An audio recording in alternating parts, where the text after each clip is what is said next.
शेख सादी रहमतुल्लाह अलैह फरमाते हैं कि इंसान को जितना लगाव रिस्क कमाने से है और उतना ही लगाव रिस्क देने वाले की जात से हो तो इंसान का मुकाम फरिश्तों से बढ़ के हो। जी हाँ, मैं नीला ज़का आज के प्रोग्राम पुकार में आपको ऐसे फ्रॉड से अवेयर करने जा रही हूँ, ऐसे स्कैमर से अवेयर करने जा रही हूँ जो आवाम को लूटने में मसरूफ़ हैं। वो पैसे किस तरह से आवाम से लूटते हैं और फिर उसके साथ क्या होता है, किस तरह से आवाम उनके चुंगल में फंस जाती है। आइए आपको चल के एक्सपर्ट्स की राय और विक्टिम से मिलवाते हैं।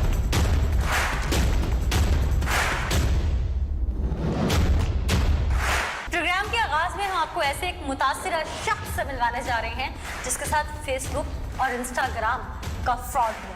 फ्रॉड कैसे हुआ, आइए चलिए उनसे बात करते हैं कि वो कैसे इसका शिकार हुए। अस्सलाम वालेकुम जी। क्या नाम है आपका? मेरा नाम है औरंगजेब। औरंगजेब, अच्छा। और आपका? मेरा नाम अमीर हमजा। अमीर हमजा। औरंगजेब, आपके साथ किस किस्म का फ्रॉड हुआ था? मेरे साथ ना ये कोई तकरीबन 2018 की बात है। अच्छा। कि ना मुझे एक लड़की के मैसेज आए तो मैंने उसका था हाय वगैरह इस तरह, तो मैंने यूजुअल रिप्लाई। फेसबुक अकाउंट था? हाँ, फेसबुक अकाउंट के ऊपर ही अच्छा। मुझे मैसेज आया था, तो मैंने उसका रिप्लाई किया। तो कुछ हाय वगैरह इस तरह के चक्कर में हमारी 1 मंथ के अंदर ना दोस्ती वगैरह हो गई। अच्छा। तो बाद में अगर दोस्ती बढ़ते बढ़ते हमने नंबर भी एक्सचेंज हो गए थे। तो बाद में हमने पिक्चर्स वगैरह भी एक्सचेंज हुई हमारी 2 मंथ, और आफ्टर 2 मंथ पिक्चर्स आपकी मतलब आम पिक्चर्स या आम पिक्चर ही थी वो उस ठीक वक्त। है, तो इसे नहीं कह सकते कि ब्लैकमेलिंग के जरिए। हाँ, ब्लैकमेलिंग भी हो सकती, लेकिन वो हुई नहीं यूज़। अच्छा। तब तो बाद में जब 2 मंथ के बाद हमारी कमिटमेंट हो गई कि हम मैरिज वगैरह की तरफ अच्छा, you fall in love with her. हाँ, तो बाद में जब मैंने उसे इंसिस्ट किया कि आप वीडियो कॉल पे आओ, ये आओ, तो जब मैं उसे बहुत ज़्यादा इंसिस्ट कर रहा था तो उसके कुछ 2-3 दिन बाद उसकी मुझे मैसेज आया फेसबुक पे कि मुझे ना 50,000 की ज़रूरत है, मेरा वो हॉस्पिटल में है। तो क्योंकि मैं तो कमिटमेंट में था तो मेरे लिए 50,000 कुछ नहीं था। मैंने कहा यार जल्द से जल्द।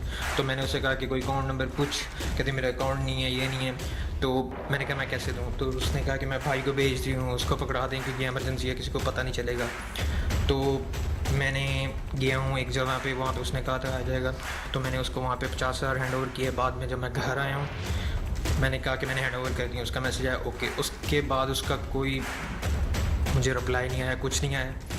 तो उसके कुछ 20 दिन बाद फिर मुझे एक डिफरेंट नंबर से ना मुझे उसने कांटेक्ट किया। नंबर से या फेसबुक अकाउंट से? नहीं, इस बार नंबर से था। अच्छा, नंबर आपका से, फोन नंबर भी था उसमें? हाँ, नंबर से कांटेक्ट किया। तो उसने मुझे कहा कि अब कि मेरे घर वालों को पता चल गया तो उसने मुझे मेरा अकाउंट बंद करा दिया, मेरा सब कुछ। तो इस तरह तो मैंने फिर रीस्टार्ट थोड़ा सा किया। तो उसने ना मुझे एक दिन एक लिंक सेंड किया। तो मैंने जब उस लिंक पे क्लिक किया ना तो कुछ था नहीं, तो मैंने कुछ नोट नहीं किया, कुछ किया नहीं, तो मैंने इग्नोर कर दिया। लिंक किस लिए सेंड किया उसने? लिंक उसने कहा था जो बात करते हैं ये, मैंने बाद में वो लिंक चला ही नहीं। तो मैंने उससे ये बात हुई, यानी लिंक चला नहीं। उसने कहा कि मेरे पास ये ऐप है, इसके अलावा कोई ऐप ही नहीं है बात करने के लिए। तो मैंने फिर वो इंस्टॉल की। इंस्टॉल के बाद वो ऐप मेरी चली नहीं। अच्छा। तो उसके कुछ 5-6 दिनों बाद वो लड़की के मेरे साथ रब्ता फिर मुनक़ता हो गया। और उसके हफ्ते के बाद मुझे एक ईमेल आई कि आपका फेसबुक का पासवर्ड ये है, आपका ईमेल का पासवर्ड ये है, अगर आप चाहते हैं कि हम आपके ये कुछ आपको हार्मफुल ना करें तो इस अकाउंट में 2 लाख ट्रांसफ़र कर दें। फिर तो मैं अब था कि मैंने कुछ दोस्तों से एक आधे दोस्त से कंसल्ट किया। तो पहले तो क्योंकि मेरे पासवर्ड अब चेंज हो चुके थे, तो अब मैंने FIA से भी कांटेक्ट कर लिया दोस्त के कहने पे। लेकिन अब ये मामला हुआ कि मैंने उसको 2 लाख ट्रांसफ़र कर दिए। क्योंकि कुछ ऐसी पिक्चर्स कोई थी, ऐसी चीज़ें थी जो कि मुझे नुकसान पहुंचा सकती थी 2 लाख से भी ज़्यादा। अच्छा। शायद उनको वो ना मिली हो। अच्छा। तो फिर वो ये हुआ कि मैंने वो 2 लाख जब उनको ट्रांसफ़र किया तो उनका फिर कुछ 20 के दिन बाद मैसेज आ गया कि भाई हमें 1 लाख और चाहिए।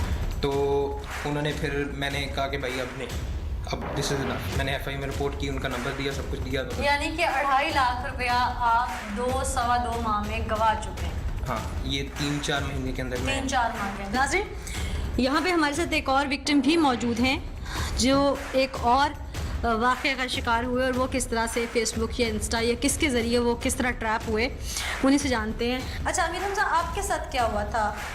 मुझे अभी कुछ दिनों में कुछ दिनों में इंस्टाग्राम की तरफ से मुझे मेल आई है कि अगर आप अपने इंस्टाग्राम पे ब्लू टिक लगवाना चाह रहे हैं तो हमें अपनी इन्फॉर्मेशन दें। तो मैंने इसी तरह इन्फॉर्मेशन लिखी है अपनी, क्योंकि मेरे 1 मिलियन फॉलोअर्स थे इंस्टाग्राम पे ना। अच्छा।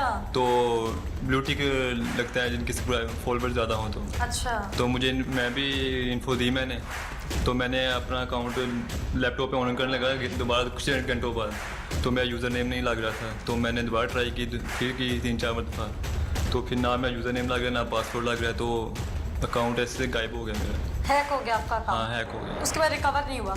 रिकवर उसके बाद नहीं हुआ।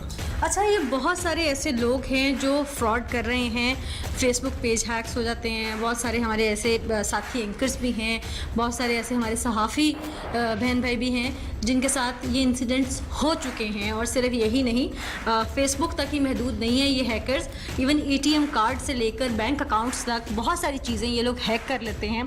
और उसके बाद ना तो बैंक उन चीज़ों को ऑन करता है, ना फेसबुक उन चीज़ों को ऑन करता है जो स्कैम्स होते हैं, क्योंकि ये हैकर्स होते हैं। कौन कहाँ से आया बाज़ औक़ात पता चल जाता है, और बाज़ औक़ात इस हद तक ये हाथ की सफाई दिखाते हैं, दिमाग से तेज़ी से काम लेते हैं कि आज तक बहुत सारे लोग ऐसे, जैसे कि पहले एक विक्टिम ने हमें बताया कि पता ही नहीं चल सका कि वो कौन लोग थे। इनसे कैसे बचा जा सकता है, ये लोग कैसे वार करते हैं और इनके वार को जांचने का तरीका क्या होता है, आज के प्रोग्राम में यही अवेयरनेस मैं अपनी आवाम को देने जा रही हूँ। आइए और चीज़ें आपको दिखाते हैं।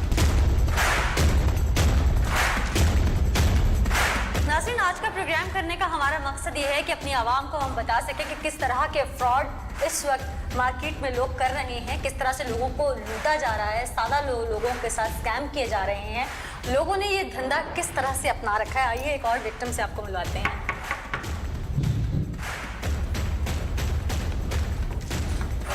अस्सलाम वालेकुम जी। बैठे। कैसे हैं आप? ठीक ठाक? जी सर, आप सुनाएं। अल्हम्दुलिल्लाह। मैडम बहुत शुक्रिया आपका, मैं आपका बहुत वेट कर। अरे नहीं, जिस तरह से हमें ईमेल और कॉल्स वगैरह मौसूल होती हैं तो हमारा फ़र्ज़ बनता है कि हम आप लोगों तक पहुँचे और आपकी आवाज़ को आगे पहुँचाएं, ताकि और लोग जो कोई किसी का शिकार बन रहा है वो बच सके। तो आपके साथ क्या हुआ था, कुछ डिटेल से बताएंगे? जी, ये इस तरह हुआ था कि मेरी एक फेसबुक फ्रेंड थी, ठीक है, उससे मैं काफ़ी अर्से तक उससे मैं बातचीत कर रहा था थ्रू फेसबुक व्हाट्सएप मैसेंजर। अच्छा। मेरे से बातचीत होती थी, तो कुछ ऐसा हुआ कि इस दौरान उसने मुझे एक लिंक भेजा। लिंक में उसने मुझे ये कहा कि मेरे घर वाले जो है वो मेरा मोबाइल जो है वो मेरे से ले लेते हैं, तो आप इस तरह करें कि मैं आपको लिंक भेज दूँ, मेरे से लिंक के थ्रू आप चैट करें। ये आपके फ्रेंड ने कहा कि मेरे घर वाले, मेरी जो फेसबुक फ्रेंड थी उसने कहा। अच्छा, कि मेरा फ़ोन ले लेते हैं जी, तो लिंक भेज दी। लिंक भेज दिया, आप उसके थ्रू मेरे से चैट किया करें। चैट कहाँ? किसी लैपटॉप वगैरह पे? लैपटॉप वगैरह पे। तो मैंने ऐसे ही किया, मैंने उस लिंक से उनके साथ चैट करनी शुरू कर दी। 2-4 दिन चैट की, उसके बाद मैं ज़रा बिजी हो गया, उनसे बातचीत नहीं कर सका। इसी दौरान जब 10-12 दिन गुजरे तो मुझे मेरे दोस्तों की कॉल आनी शुरू हो गई, जनाब आपने पैसे मंगवाए, खैर है, घर में ये तो कोई मसला है बताओ। तो जब ये मामला हुआ तो मैं बड़ा परेशान हूँ। मैंने कहा ये क्या है, अब 1, 2, 3 एक दिन किसी की आ रही है, किसी दिन 2 की आ रही है, तो मैं बड़ा परेशान हो गया। बिलाखिर जब मेरे दोस्त मेरे पास आए, उन्होंने कहा यार तूने पैसे मांगे तो मैं परेशान हो गया। कितने पैसे? पैसे मैं अगर टोटल करूँ तो तकरीबन 10-12 लाख बन जाएगा। अच्छा, कितने किस से मांगे? किसी से 25,000, किसी से 50,000, किसी से 30,000, इस तरह। अच्छा। तो लोग जब मेरे दोस्त मेरे पास है कि आपने पैसे मंगवाए, खैरियत है, तो मैं परेशान हो गया। हाँ। इसके बाद मैंने फिर ये म्यूजियम में खटका के कहीं जो वो मुझे लिंक आया था उसकी तरफ तो कुछ नहीं हुआ, तो मैं अपने फेसबुक पे गया, मैंने मैसेंजर खोला, जब मैंने वहाँ में देखा तो मैं लॉग आउट था, लेकिन वहाँ पे कोई उसका हिस्ट्री रिकॉर्ड नहीं था। अच्छा। तो ये मेरे साथ मामला। यानी कि किसी ने आपके मैसेंजर से आपकी फेसबुक की जो फ्रेंड लिस्ट थी उनको मैसेजेस किए कि मैं परेशानी में हूँ, मुझे 25,000 आपके नाम से, मेरे नाम से, और लोगों ने आपकी वजह से लोगों ने मुझे पैसे भेजे, ट्रांसफर भी कर दिए। वो यही समझ रहे कि पैसे उन्होंने मुझे भेजे, लेकिन दरअसल वो पैसे जो है वो जो मेरी फेसबुक फ्रेंड थी वो उसके पास चले। तरह ले रही थी, अकाउंट के थ्रू ले रही थी। ये मुझे किस दोस्त ने अपना इजी पैसे भेजे हैं, किसने जायज कैसे भेजे हैं, अब ये तो उनको पता है ना कैसे भेजे हैं। अच्छा। बल मल्टीपल दोस्तों ने उसने पैसे जो है मंगवा लिए हैं। तो वो जो आपकी फेसबुक की दोस्त थी, फिर उसे दोबारा आपने ढूंढने की नहीं, उसका ना कोई अपना हिस्ट्री है, ना उसका अकाउंट है, कोई चीज़ नहीं है, एवरीथिंग, कोई चीज़ नहीं है वहाँ पर। सब कुछ डिलीट है, मेरे पास कोई सेस नहीं है। मैं कंप्लेन भी करूँ तो किसके अगेंस्ट करूँ, ये मेरे पास कोई चीज़ नहीं है। अच्छा, और जिन लोगों ने भेजे हैं, जो पार्टीज भेजने वाली थी पैसे, जी। वो भी कंप्लेंट नहीं कर सकी कि वो उनमें से किसी ने कंप्लेंट्स की हैं, लेकिन डेफिनेटली अगर कंप्लेंट करेंगे तो उसमें एक्यूज्ड आप हो जाएंगे। अक्यूज मैं आ जाऊंगा। हाँ। तो ये अब मैं अपने दोस्तों में बहुत शर्मिंदा हूँ इसकी वजह से। हो सकता है कुछ लोग ये भी समझ रहे हो कि ये आपने किया जान के, जी और आप वो सफाइयाँ ही देते रहे। बिल्कुल इस तरह ही है, बिल्कुल इस तरह। यकीन माने हैरान कुन कर देने वाला ये फ्रॉड है कि एक फेसबुक अकाउंट पर एक लिंक आता है किसी फेसबुक फ्रेंड फीमेल की जानिब से, मेल या फीमेल कोई भी हो सकता है, और वो एक लिंक भेजते हैं। उस लिंक को क्लिक करने के बाद आपका फेसबुक अकाउंट, आपका ईमेल, आपका पासवर्ड सब हैक हो जाता है। और अगर कोई अपना फेसबुक अकाउंट रेगुलर यूज़ नहीं करता, वो आम रूटीन में, क्योंकि अब तो एंड्रॉयड का दौर है, लेकिन बहुत सारे ऐसे लोग भी मौजूद हैं, सादा लोग, जो कि एंड्रॉयड फ़ोन नहीं यूज़ करते, या अगर करते भी हैं तो मोबाइल डाटा यूज़ नहीं कर रहे होते, और वाईफाई से कनेक्टेड होते हैं उनकी डिवाइसेस, और वो वाईफाई की एक्सेस में अमूमन ऑफिस से घर निकले, घर आए तो उनका वाईफाई बंद हुआ, और अगले दिन ऑफिस जाएंगे तो दोबारा ऑनलाइन रहेंगे। उस दौरान अगर उनको किसी फ्रॉडिये ने लूटने की कोशिश की, जैसे इनके साथ हुआ कि अगर उस दौरान ये लॉग आउट है तो इनके दोस्तों को मैसेजेस भेज के मैसेंजर के थ्रू, और फिर इजी पैसा और जैज़ कैश पे पैसे मंगवाए गए, और ये रकम 10-12 लाख रुपए बनती है। और अगर ये कंप्लेंट करते हैं तो इनके पास कोई चीज़ नहीं, और अगर इनके दोस्त जिन्होंने पैसे भेजे वो कंप्लेंट करते हैं तो ज़ाहिर है एक्यूज्ड ये बंदे हैं, क्योंकि इनका मैसेंजर यूज़ हुआ, उसका आईपी एड्रेस वगैरह कैसे ट्रेस आउट हो उसके हवाले से तब ढूंढा जा सके जब उस फ्रेंड का पेज या फेसबुक अकाउंट मौजूद हो, जबकि सब कुछ डिलीट हो चुका होता है इस हवाले से। तो हैरान कर देने वाला फ्रॉड है कि अगर यही इंसानी जहन पॉजिटिव इस्तेमाल हो, यही इंसानी जहन किसी की फलाह के लिए इस्तेमाल हो, मुआशरे की भलाई के लिए इस्तेमाल हो, तो ये किस हद तक मुआशरा जो है वो तरक्की कर सकता है। लेकिन अफसोस के साथ कि हमारे ऐसे पढ़े लिखे लोग जो हैकर्स बन जाते हैं और अपना जहन, अपनी जितनी सलाहियतें हैं उनको नेगेटिव बुरे कार लाते हैं, और लोगों का नुकसान करके ही शायद सुकून महसूस करते हैं। तो बात वहीं आती है कि हमें रिस्क उतना ही मिलना है जितना रब ने हमारे मुकद्दर में लिख दिया है। फ्रॉड करके कहाँ तक बच सकेंगे? कभी तो उस रब की राठी बेआवाज़ है, और ज़मीन पर उसके जो वसीले पैदा किए गए हैं वो इंसान, कभी तो हम उस पकड़ में आएंगे, कभी तो हम इस जद में आएंगे कि हम माफ़ी मांगना चाहते भी हुए तो शायद माफ़ी उस वक्त ना मांग सकें। अगर ऐसा कोई फ्रॉडिया या कोई हैकर मेरा ये प्रोग्राम देख रहा है तो मैं उसे रिक्वेस्ट करूँगी कि खुदारा अभी भी वक्त है, सुधर जाएं। लोगों को नुकसान पहुंचा के, उस रब की मखलूक को नुकसान पहुंचा के आप कभी खुश नहीं रह सकते।